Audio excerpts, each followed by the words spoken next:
في الجو ده مفيش حاجة هترطب علينا أكتر من كوباية آيس كريم متلجة وتكون معمولة بالفاكهة الطبيعية والكريمي كده وتكون خطيرة. وأنا كان نفسي جدا في آيس كريم فراولة، بس للأسف هي دلوقتي مش موجودة في السوق، فكان المنقذ بتاعي هي شركة النعيم والفراولة المتجمدة الخطيرة بتاعتها. شايفين يا جماعة الفراولة شكلها عامل ازاي؟ حرفيا متنقية بالواحدة. وعلى فكرة هما مش بس عندهم فراولة، هما كمان بينتجوا مانجا متجمدة وبطيخ ورمان، وهتلاقوا منتجاتهم متوفرة في أغلب الهايبرات الكبيرة. نرجع بقى للايس كريم بتاعنا اللي مش هياخد منا اي وقت. هنجيب الخلاط وهننزل بكيس الفاكهه بتاعنا من النعيم وعليه كوبايه من الكريم شانتيه وكوبايه من السكر البودره ونص كوبايه من الميه المتلجه، وبرده ممكن تستخدموا لبن متلج.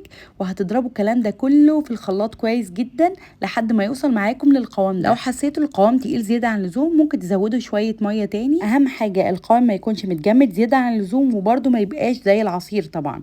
هنجيب بقى علبه ويكون ليها غطا اهم حاجه، وهننزل بكل كميه الايس كريم بتاعتنا في العلبه. هنفرده كده بالمنظر ده كويس جدا، وهنجيب الغطا نغطيها ونسيبها اقل حاجه في الفريزر 6 ساعات، ويفضل لو سبناها ليله كامله. هنطلعها بقى وهنلاقي عندنا احلى ايس كريم كريمي ممكن تشوفوه. قادره اقول لكم حلاوته وطعم الفراوله كان قد ايه طبيعي. طبعا تقدروا تعملوه بالمانجا بالبطيخ باي فاكهه متجمده عندكم، سهل جدا وطعمه طبيعي وكريمي وبجد خطير. انا متاكده لو جربتوه مش هتبطلوا تعملوه.